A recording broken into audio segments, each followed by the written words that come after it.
என் எஜமானி என்னையையும் அவளுடைய 19 வயது மகளையும் ஒரே அறையில் ஒரு இரவு பூட்டி வைத்து, இன்றிரவு நீங்கள் மகிழ்ச்சியாக இருங்கள் என்று சொன்னாள்.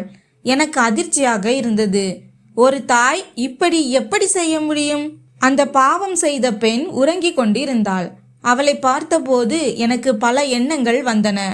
இரவு முழுவதும் நான் அவளுடன் இருந்தது என் வாழ்க்கையையே மாற்றியது. என் பெயர் கதிர். நான் வேலையின்மையால் மிகவும் கஷ்டப்பட்டேன். எல்லா இடங்களிலும் வேலை தேடி சோர்ந்து போயிருந்தேன். ஒரு நாள் எனக்கு நேர்முக தேர்வு இருந்தது. ஆனால் அங்கும் எனக்கு வேலை கிடைக்கவில்லை. கடுமையான வெயில் இருந்தது.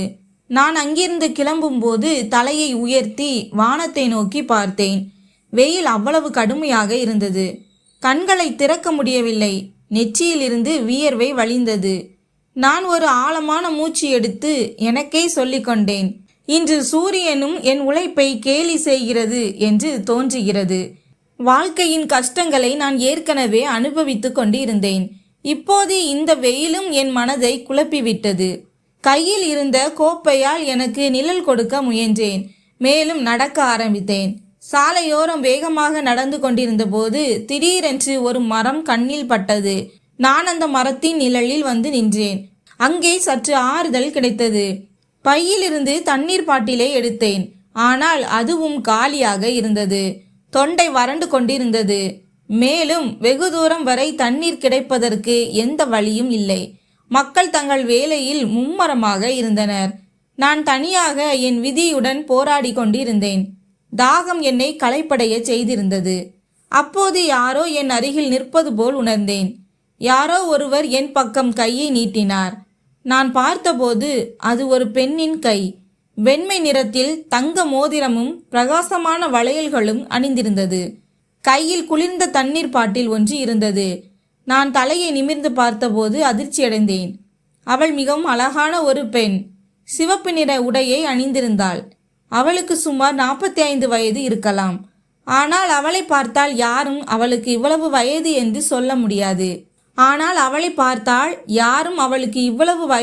சொல்ல முடியாது.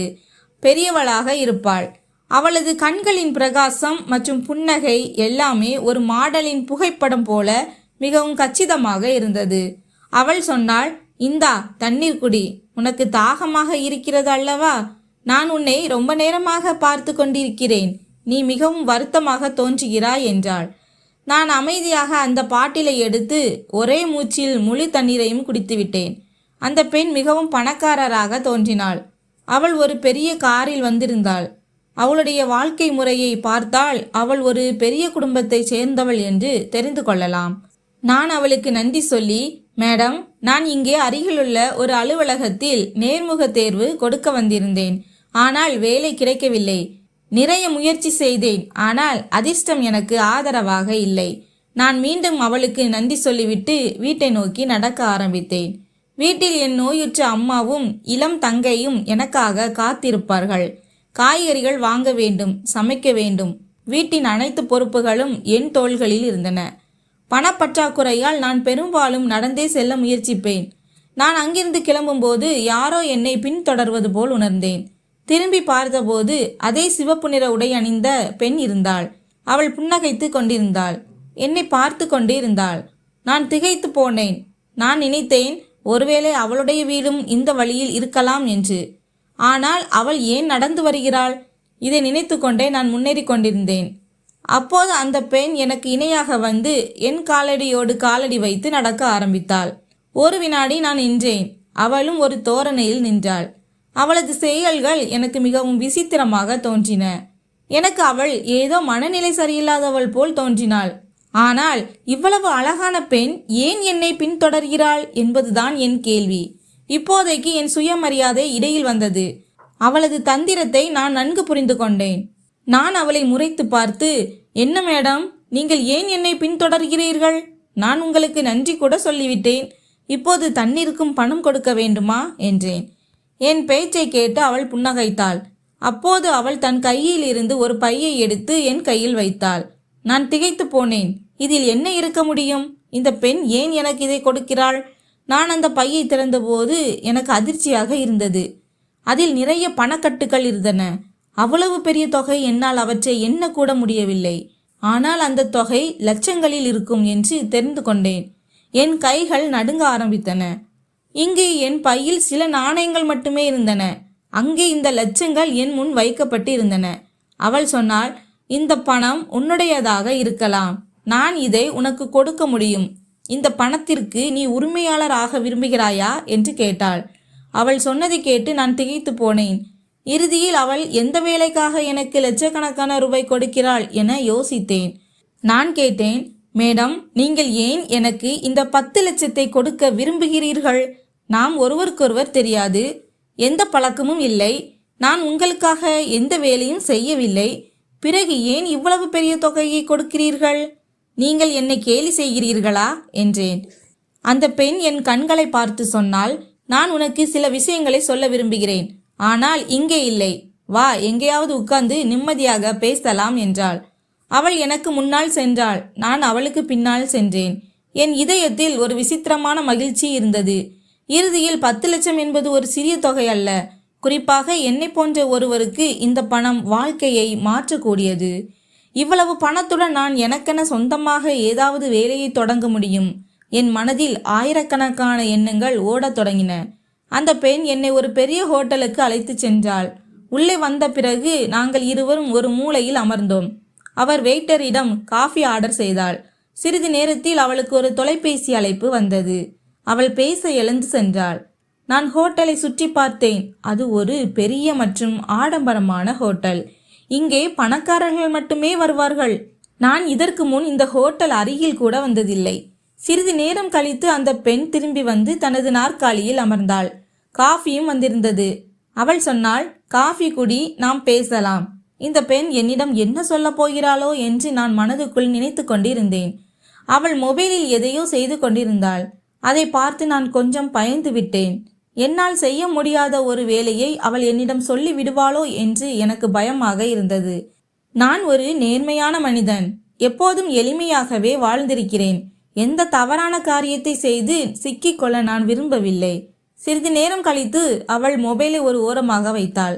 எனது காஃபி முடிந்துவிட்டது. பிறகு அவள் சொன்னதை கேட்டு நான் அதிர்ச்சியடைந்தேன். அவள் சொன்னாள், நீ என் மகளுடன் ஒரு இரவு கழிக்க வேண்டும்.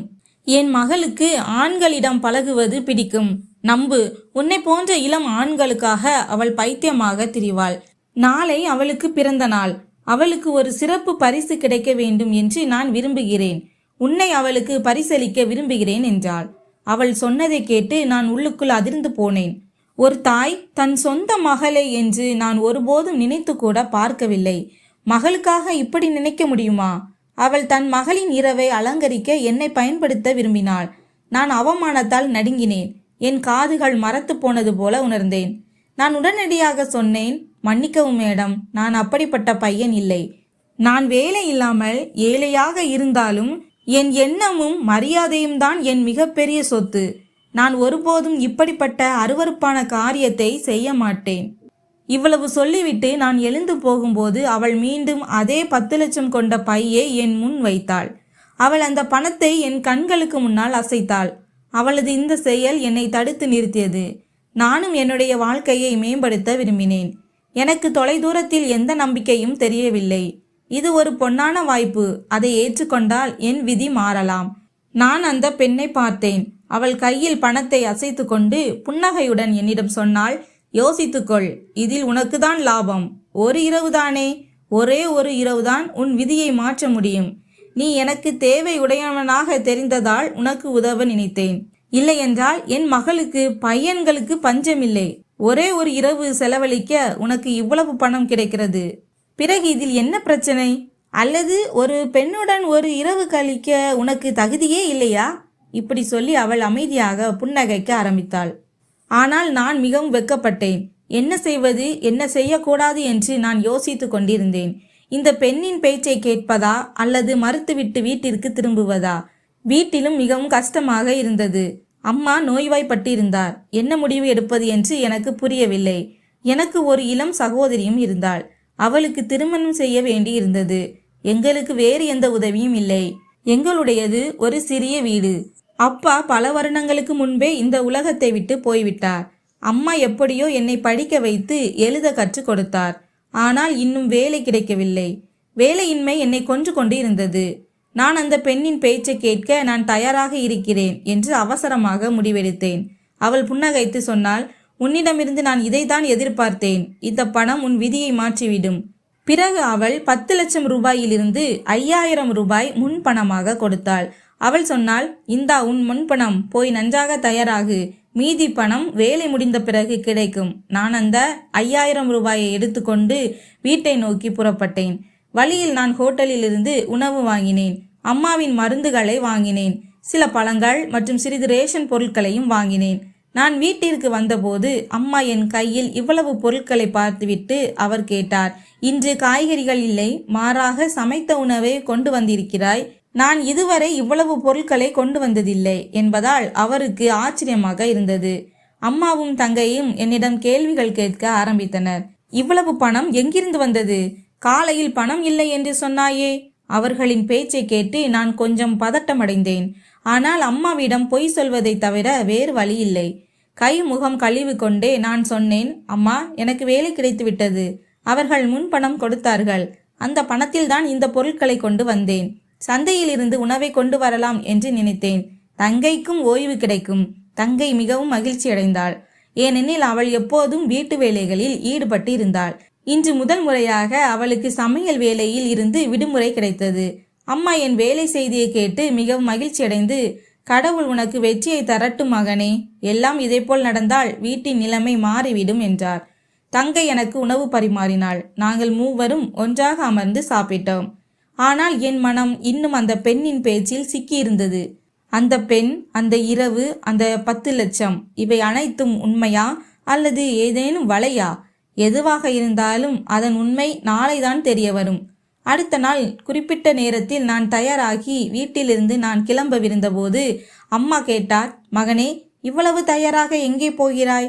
நான் சொன்னேன், அம்மா, நேற்று சொன்னேன் அல்லவா, எனக்கு வேலை கிடைத்து விட்டது, அங்கேதான் போகிறேன். உன் மகன் வெற்றி பெற வேண்டும் என்று கடவுளிடம் பிரார்த்தனை செய். அம்மாவின் கண்களில் நம்பிக்கை இருந்தது. முகம் மகிழ்ச்சியால் பிரகாசித்தது.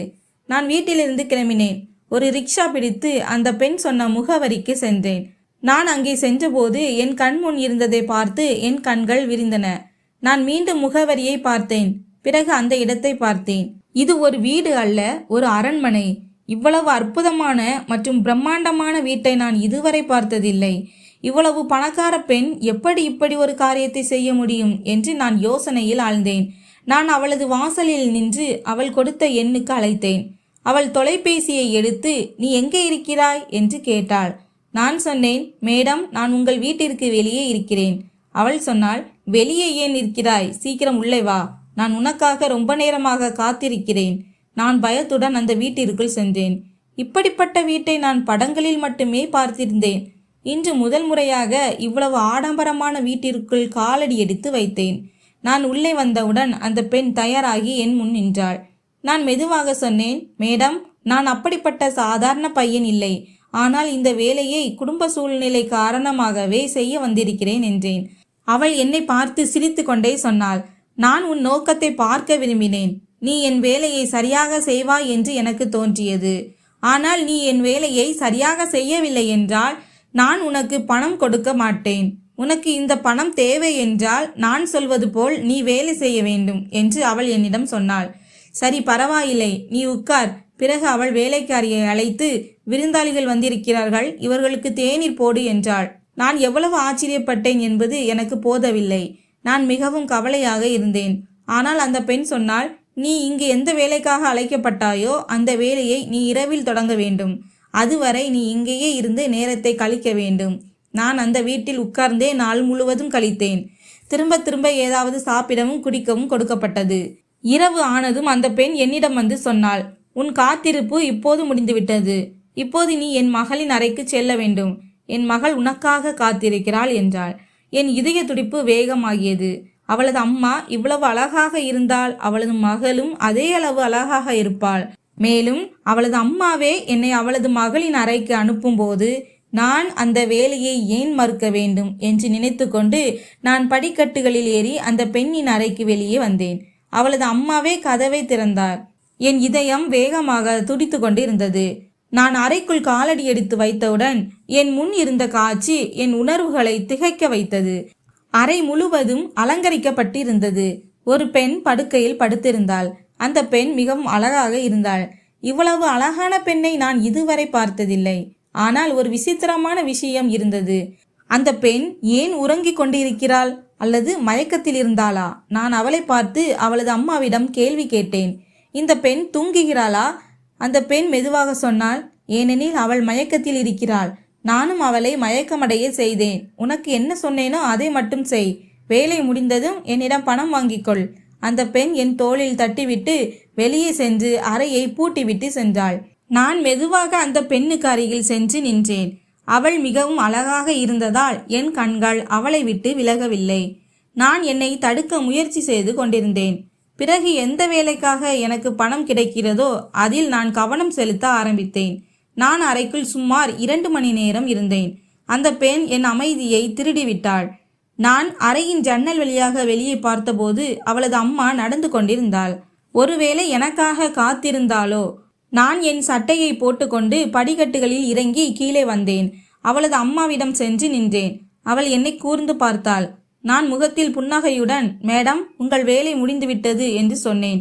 இதை கேட்டதும் அவளது முகத்தில் புன்னகை வந்தது. அவள் சொன்னாள், என் மகள் விழித்து கொள்ளவில்லையா? அவள் ஏதாவது எதிர்வினை காட்டினாளா?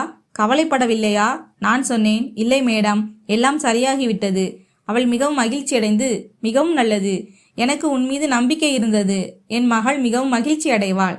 சரி, இப்போது உன் பரிசை எடுத்துக்கொள் என்றாள். நான் சொன்னேன், மேடம், எனக்கு என் பரிசு தேவையில்லை, உங்கள் ஆசீர்வாதம் வேண்டும். அவள் சிரித்து கொண்டே சொன்னாள், அட, அப்படி ஏன் சொல்கிறாய்? நீ எனக்கு ஒரு பெரிய காரியத்தை செய்திருக்கிறாய். நான் உன்னை என் மகனாக நினைக்கிறேன். இப்போது போய் உன் பரிசை எடுத்துக்கொண்டு வீட்டிற்கு செல். மேலும் உனக்கு வேறு ஏதாவது வேலை தேவைப்பட்டால் என்னிடம் சொல். உனக்கு உதவ நான் எப்போதும் தயாராக இருப்பேன் என்றாள். நான் அவளுக்கு நன்றி சொல்லி 10 லட்சம் கொண்ட பையை எடுத்துக்கொண்டு வீட்டை நோக்கி புறப்பட்டேன். அவள் சொன்னாள், போ, இனிமேல் என் கண்ணில் படாதே. உன் வேலை முடிந்துவிட்டது. இதை பற்றி யாரிடமும் சொல்ல தேவையில்லை. அதை நினைவில் வைத்துக்கொள். இல்லை என்றால் நான் உன்னை என்ன செய்வேன் என்று உனக்கு தெரியும். இந்த வேளையில் உன் மீதும் குற்றம் வரும். அவள் சொன்ன அனைத்தையும் கேட்டு நான் அங்கிருந்து வெளியே வந்தேன். உட்கார்ந்த இடத்திலேயே எனக்கு 10 லட்சம் கிடைத்தது. இது எனக்கு மிகவும் மகிழ்ச்சியான விஷயம். அலுவலகத்தின் முதல் நாளிலேயே முதலாளி என் வேலையில் மகிழ்ச்சியடைந்து இவ்வளவு பணம் கொடுத்தார் என்று ஒரு காரணம் சொல்லி அம்மாவிடம் சொன்னேன்.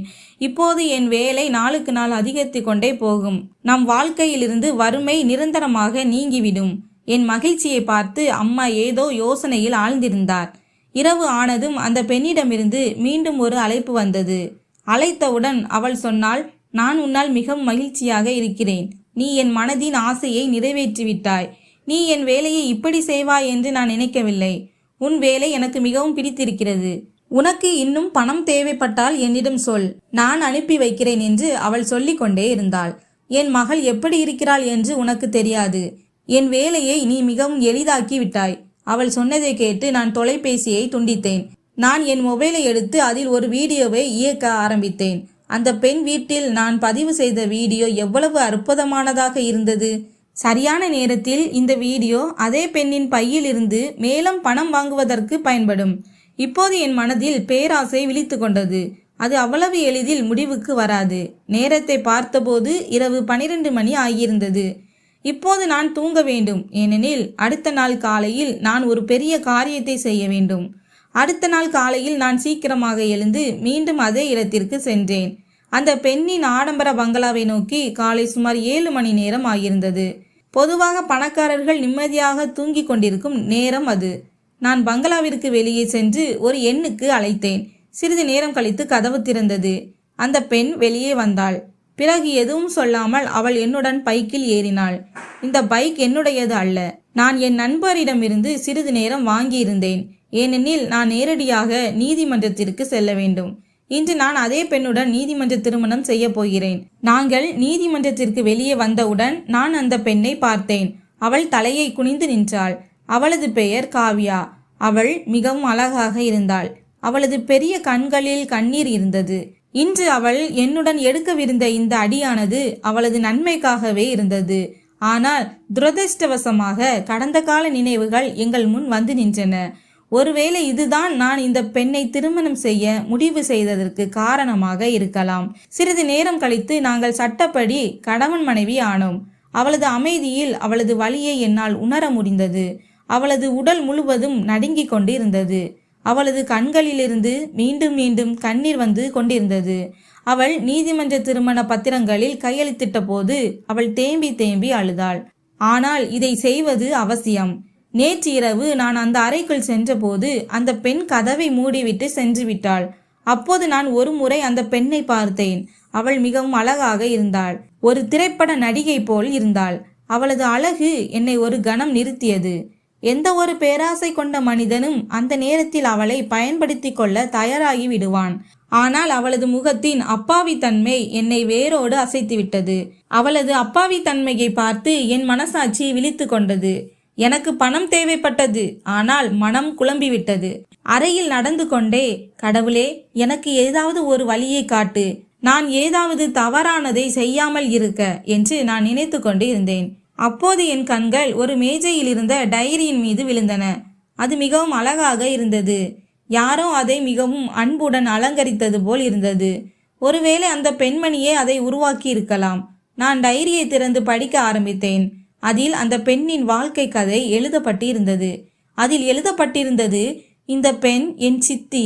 அவள் நான் ஒரு பைத்தியம் என்று எல்லோருக்கும் நம்பும்படி செய்திருக்கிறாள். அவள் என் சொத்துக்களை கைப்பற்றுவதற்காக என்னை வீட்டிலிருந்து விரட்ட விரும்புகிறாள். மேலும் எழுதப்பட்டிருந்தது, என் அப்பா இப்போது என்னை விட்டு தூரமாகி விட்டார். நான் உண்மையிலேயே பைத்தியம் என்று அவர் நினைக்கிறார். ஆனால் நான் சரியாகத்தான் இருக்கிறேன். இனிமேல் என்னால் இதையெல்லாம் பொறுத்து கொள்ள முடியாது. இந்த பெண் மீண்டும் என் அப்பாவின் பார்வையில் என்னை கெடுத்தால் நான் தற்கொலை செய்து கொள்வேன். அந்த டைரியை படித்ததும் என் இதயம் நடுங்கியது. அந்த பெண் எழுதியிருந்த அனைத்திலும் ஆழ்ந்த வலி இருந்தது. அவள் சிறுவயதிலிருந்தே கஷ்டப்பட்டு இருந்தாள். எனக்கு அவள் மீது மிகவும் இரக்கம் வந்தது. என்னை வேலைக்கு அழைத்த அவளது சித்தி நான் அந்த பெண்ணுடன் இரவை கழிக்க வேண்டும், அதனால் அவளது குணத்தை கெடுத்து அவளது அப்பா அவளை அவரது சொத்திலிருந்து வெளியேற்ற வேண்டும் என்றுதான் விரும்பினாள். நான் அந்த பெண் சொன்னதை கேட்க தயாராக இருந்த போதிலும் என் மனசாட்சி அதை ஏற்க மறுத்தது. அந்த பெண் மயக்கத்தில் இருந்தாள். அவளது அம்மா வேண்டுமென்றே அவளுக்கு மயக்க மருந்து கொடுத்து உறங்க வைத்திருந்தாள். அதனால் அவளுக்கு உணர்வு வந்ததும் அவள் அவமானப்பட்டதாக உணர்வாள். ஆனால் நான் ஒரு மனிதன், மிருகம் இல்லை. நான் அந்த பெண்ணுடன் எந்த தவறும் செய்ய மாட்டேன் என்று தீர்மானித்தேன். நான் பலமுறை அவளை எழுப்ப முயற்சி செய்தேன். நீண்ட நேரம் முயற்சி செய்த பிறகு இறுதியாக அவளது கண்கள் திறந்தன. அவள் அறையை சுற்றி பார்த்துவிட்டு என்னை பார்த்தவுடன் பயந்து அழ ஆரம்பித்தாள். அவள் சொன்னாள், நீ யார்? என் அறையில் என்ன செய்கிறாய் என்று கேட்டாள். அவள் என்னை விட்டு விலகி சென்றாள். அவளது குரலும் அவளைப் போலவே அப்பாவியாக இருந்தது. நான் அவளை அமைதிப்படுத்தி கொண்டே சொன்னேன், பயப்பட தேவையில்லை. நான் உனக்கு எல்லாவற்றையும் சொல்கிறேன். நான் தவறான மனிதன் இல்லை. அதன் பிறகு அவளது அம்மா என்னிடம் செய்ய சொன்ன அனைத்தையும், அதற்கு பதிலாக எனக்கு 10 லட்சம் கொடுப்பதாக உறுதியளித்ததையும் நான் அவளிடம் சொன்னேன். இதை கேட்டதும் அவளால் தன் காதுகளை நம்ப முடியவில்லை. அவள் தனது கைகளால் முகத்தை மூடிக்கொண்டு தேம்பி தேம்பி அழுதாள். அவள் சொன்னாள், என் சித்தி மிகவும் மோசமானவள் என்று எனக்கு தெரியும். ஆனால் அவள் ஒரு பெண்ணாக இருந்தும் இந்த அளவுக்கு தாழ்ந்து போவாள் என்று நான் நினைக்கவில்லை. அவளை பற்றி என்னிடம் சொல்லிக்கொண்டே, எனக்கு 10 வயது இருக்கும்போது என் அம்மா ஒரு நோயினால் இறந்து விட்டார். நான் என் பெற்றோருக்கு ஒரே மகள். என் தாய் தந்தையர் என் மீது மிகவும் அன்பு வைத்திருந்தனர். எங்களுக்கு எந்த குறையும் இல்லை. என் அப்பா நான் பிறந்த பிறகு இந்த பங்களாவை என் பெயரில் மாற்றினார். மீதம் இருந்த பெரிய சொத்துக்களை என் அம்மாவின் சிகிச்சைக்காக செலவழித்தார். ஏனெனில் அவர் என் அம்மாவை எப்படியாவது காப்பாற்ற விரும்பினார். அவர் பணத்தை தண்ணீர் போல செலவழித்தார். ஆனாலும் என் அம்மாவை காப்பாற்ற முடியவில்லை. பிறகு ஒரு நாள் அவர் எங்களை விட்டு நிரந்தரமாக போய்விட்டார். அதன் பிறகு என் அப்பா அம்மாவின் மரண துக்கத்தை மனதில் இருத்தி கொண்டார் மற்றும் மெதுவாக தன்னை தனிமையில் மூழ்கடித்து கொண்டார். அவர் தனது வியாபாரத்திலும் கவனம் செலுத்தவில்லை. இந்த பங்களா என் பெயரில் தான் இருந்தது. நான் தான் அதன் உரிமையாளர். ஆனால் இப்போது நான் மிகவும் தனிமையாக உணர ஆரம்பித்தேன். நான் படிக்கவும் வேண்டியிருந்தது. ஆனால் சில விஷயங்களை ஒரு ஆண் தன் மனைவியிடம் மட்டுமே பேச முடியும். நான் ஒரு மகளாக என் அப்பாவை நன்றாக கவனித்து கொண்டேன். ஆனால் என் படிப்பில் பிஸியாக இருந்ததால் என்னால் அவருக்கு அதிக நேரம் கொடுக்க முடியவில்லை. என் அப்பாவின் சில உறவினர்கள் அவர் மீண்டும் திருமணம் செய்து கொள்ள வேண்டும் என்று அவருக்கு அறிவுரை கூறினார்கள். அப்போது எனக்கு 19 வயது ஆகியிருந்தது. நான் மெதுவாக வளர்ந்து கொண்டே இருந்தேன். பிறகு என் அப்பா தனது நண்பரின் சகோதரியை திருமணம் செய்து கொண்டார். அந்த பெண் விவாகரத்து பெற்றவள். அவளது கணவன் அவளை விட்டு பிரிந்து விட்டார். என் அப்பா அவளை திருமணம் செய்து எங்கள் வீட்டில் அவளுக்கு ஆதரவு கொடுத்தார். அந்த பெண் தன்னையும் தன் மகளையும் கவனித்துக் கொள்வாள் என்று என் அப்பா நினைத்தார். என் அப்பாவின் இந்த இரண்டாவது திருமணத்திற்கு எனக்கு எந்த ஆட்சேபனையும் இல்லை. ஏனெனில் இது என் அப்பாவின் தனிமையை போக்கும், எனக்கும் அம்மா போன்ற அன்பு கிடைக்கும் என்று நினைத்தேன். ஆனால் இந்த பெண் வீட்டில் காலடி எடுத்து வைத்தவுடன் ஒன்றுக்கு பின் ஒன்றாக சூழ்ச்சி செய்ய ஆரம்பித்தாள். ஏனெனில் அவளுக்கு அப்பாவின் மற்ற எல்லா சொத்துக்களும் ஏற்கனவே அம்மாவின் சிகிச்சைக்காக செலவழிக்கப்பட்டு விட்டன. இப்போது என் பெயரில் உள்ள இந்த பங்களா மட்டுமே மிச்சம் உள்ளது என்பது அவளுக்கு நன்கு தெரியும்.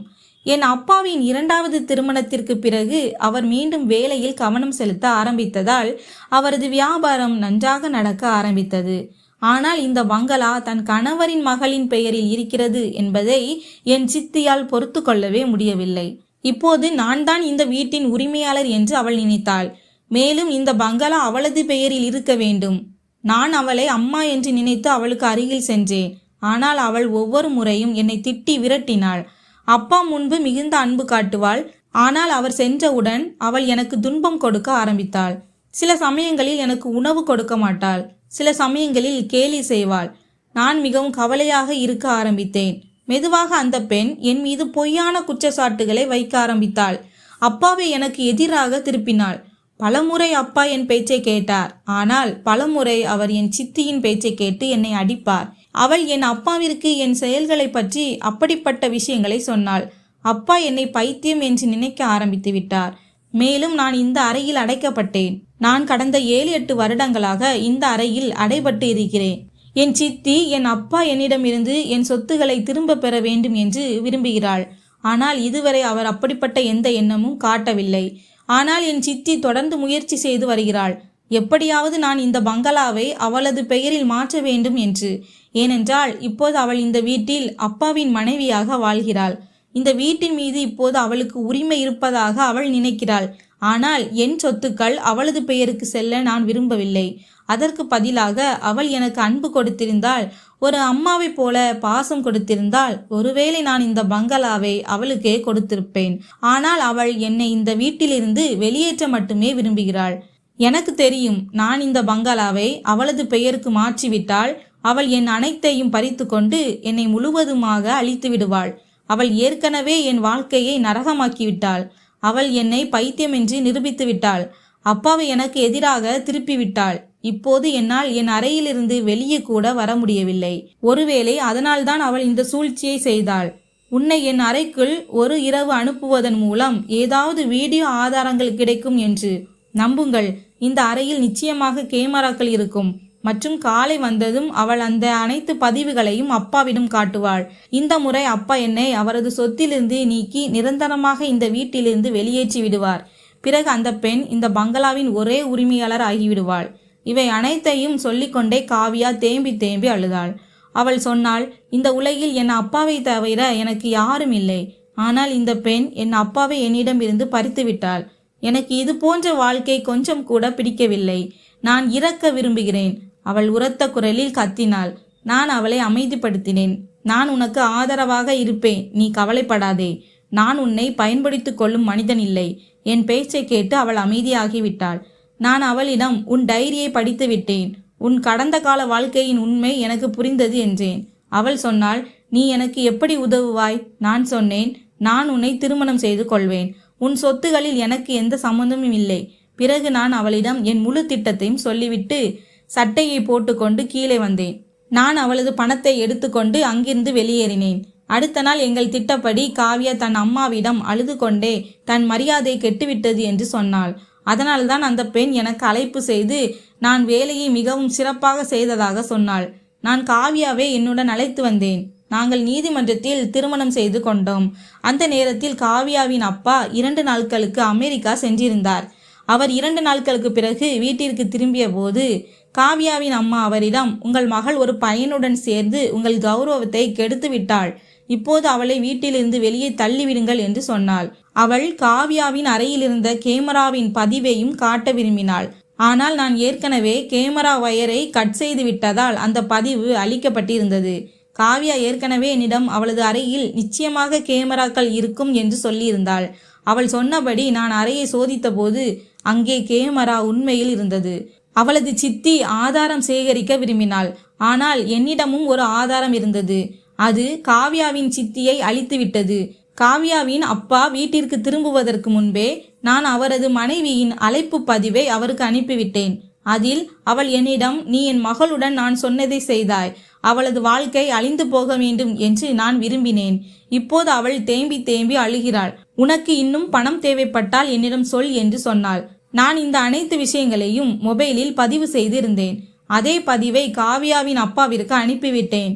அவர் தன் மகள் மீது கை வைப்பதற்கு பதிலாக தன் மனைவியை அறைந்தார். காவ்யாவின் அம்மா தான் விரித்த வலையில் தானே சிக்குவோம் என்று எதிர்பார்க்கவில்லை.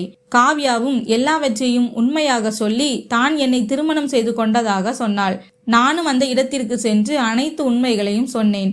காவ்யாவின் அப்பா தனது இரண்டாவது மனைவிக்கு விவாகரத்து கொடுத்து வீட்டிலிருந்து வெளியேற்றி விட்டார். இப்போது காவ்யாவின் சித்தி வீடு இல்லாமல் அலைந்து கொண்டிருக்கிறாள். மற்றும் காவ்யாவின் அப்பா எனக்கும் காவ்யாவிற்கும் கோலாகலமாக திருமணம் செய்து வைத்தார். ஆம், ஒருமுறை என் மனதில் பேராசை வந்தது. ஆனால் நான் ஒரு பெண்ணின் கௌரவத்துடன் விளையாட முடியாது. என் நேர்மையை பார்த்து அவர் சொன்னார், நீ ஏன் மறைந்து திருமணம் செய்ய வேண்டும்? நான் சந்தோஷமாக என் மகளை உனக்கு திருமணம் செய்து வைப்பேன் என்று சொன்னார். அதுதான் நடந்தது. அவர் மிகுந்த அன்புடன் எங்கள் திருமணத்தை நடத்தி வைத்தார். காவ்யா அழகாக இருந்ததோடு ஒரு நல்ல குடும்பத்தைச் சேர்ந்த மற்றும் பணக்கார அப்பாவின் மகளாக இருந்ததால் என் அம்மா மற்றும் என் தங்கைக்கும் எந்த ஆட்சேபனையும் இல்லை. என் திருமண வாழ்க்கை காவ்யாவுடன் மிகவும் மகிழ்ச்சியாக உள்ளது. நான் அவளை மிகவும் நேசிக்கிறேன். இந்த கதை உங்களுக்கு பிடித்திருந்தால் சேனலை சப்ஸ்கிரைப் செய்யுங்கள். வீடியோவை லைக் மற்றும் ஷேர் செய்யுங்கள். மீண்டும் ஒரு சுவாரஸ்யமான கதையுடன் உங்களை சந்திக்கிறேன். நன்றி.